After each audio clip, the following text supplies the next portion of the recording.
For today's video, I thought I would make it just a little bit different. Like I was saying, I feel like the monotony of my day-to-day can get a little bit boring. So I have questions from you about Thomas's autism, and I'm gonna answer them today. If you're new to my channel, first, hi, my name's Mare. Please subscribe, become a marathoner. I like to say life's not a sprint, it's a marathon, and my life is definitely turning out that way. I know there are many of you who are new in the last few months, so welcome to the family. If you would like to join the Marathoner Facebook group, there's always a link below every video. We have a lot of fun. So if you're new here, I have a 6-year-old son named Thomas, and when he was 3 years old, he was diagnosed with autism. I've done a video pretty recently in the last few months about his hearing loss because he is also deaf. He has a hearing aid on one side and he has a cochlear implant on the other. So I'll link that video below so that you can learn more about that. But Thomas was born with hearing loss and he progressed as one would expect a child to progress with hearing loss. He talked, he had about 50 words, he used to be able to say I love you, he was very interactive, and we had no concerns about autism. That was like never even a worry. And then at one point, his hearing loss, which is progressive, got much worse, and then he was a candidate for a cochlear implant. And he got his implant and his behavior didn't change, and that's when a lot of red flags started going up about autism. Now, a lot of experts say that people with autism are born and you would have no idea, and that was the case with Thomas for sure. He, like I said, talked, he was very interactive, he was very loving, and then the autism hit.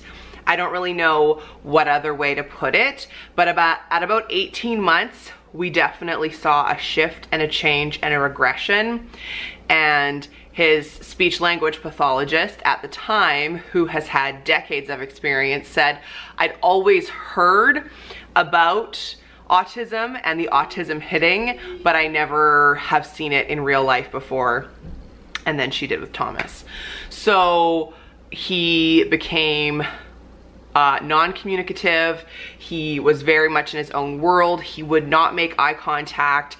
He wouldn't interact with you at all. He lost all of his words, and we thought it was just his hearing loss, but in fact it was the autism. And like when I say he wouldn't make eye contact with you, for years we worked on just getting him to make eye contact. Like you would get right in his face and he would do everything to avoid you. So that's a little bit of the backstory. So he was diagnosed, he had his cochlear implant surgery in March. That year in August, he was diagnosed with autism.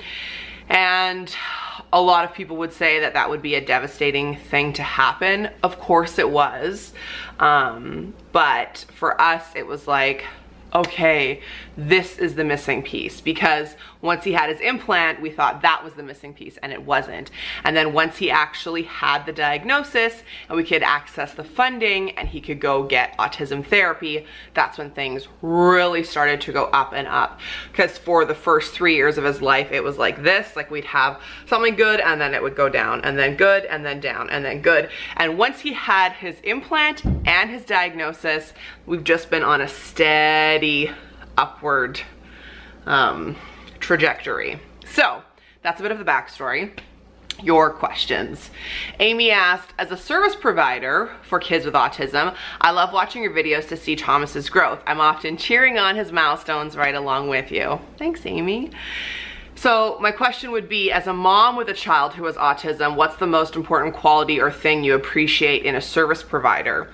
There's a few things. One, I appreciate their level of expertise, and there's been a lot of times where I didn't want to hear it, but I really respect his team and know that they have his best interests at heart and his development at heart.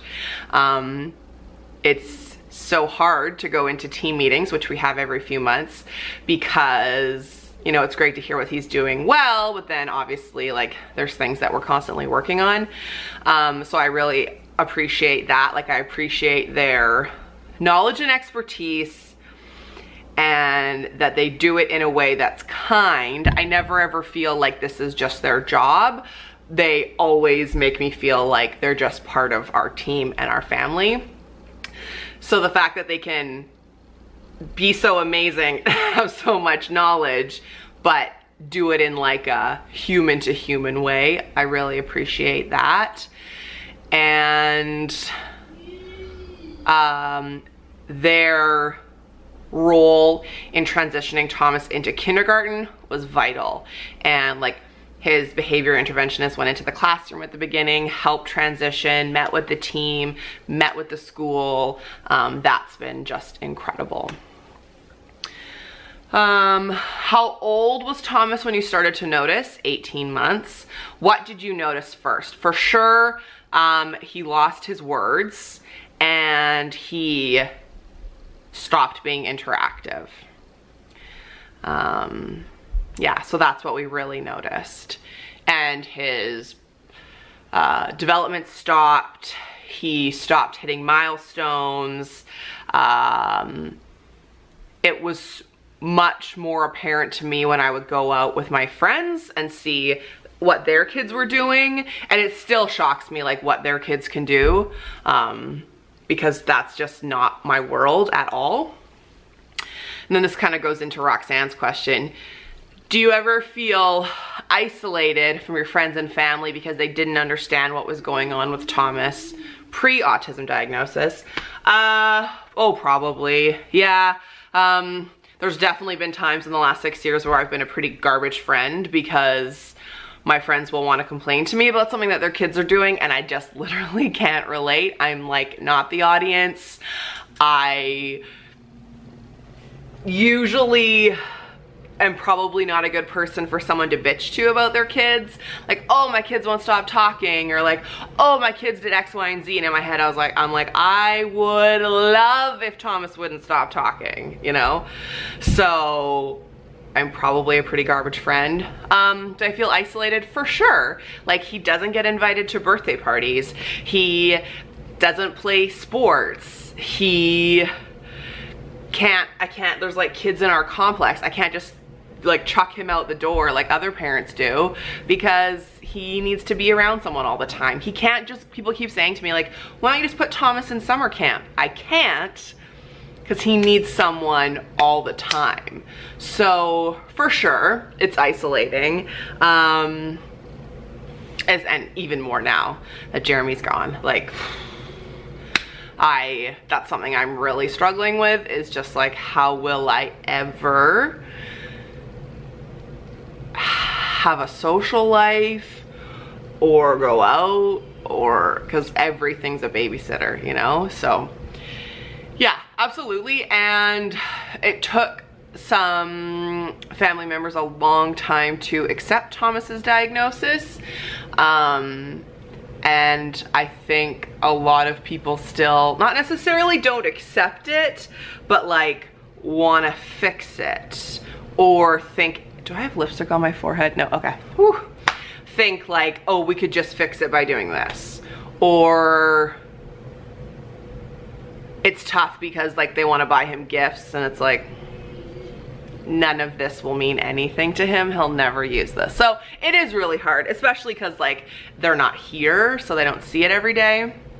But I will say, my family who visited at the beginning of the month, I'd never seen, ooh, I might get emotional. I'd never seen like such bonding between like, ooh, where'd this come from? Thomas and like my brother and my sister-in-law and my aunts and my niece and my sister and her husband. Like, he's just come so far with his social skills from kindergarten. So to see that bonding clearly meant so much to me. Wondering, do you have to work on things with Thomas at home, like speech or communication or motor skills, or is what OSNS does for you enough so you can spend time just with Thomas? No, it's not enough. He goes there 8 hours a week. And when he first got his diagnosis, the doctor told us we should be doing at least 20 hours a week, at least, of therapy with him. So yeah, I do a lot at home. Not as much as I probably should, especially since Jeremy died, but we'll get there. We'll get there. So yeah, a lot at home. Nothing's just simple. It's like, if you want something, you have to do it properly. You have to communicate. You know, we've got lots of stuff around the house that's disguised as toys, but is actually therapeutic. Were there any signs when you were pregnant? No, I had a perfect pregnancy. I ate all the things you're supposed to eat, didn't eat all the things you're supposed to eat. I was very healthy when I was pregnant. You don't get autism. It's has something to do with your gene structure, so no. Okay, great. Those were the questions. Yeah, so it's just something that either Jeremy or I or both of us, somehow something mutated, and he is on the autism spectrum.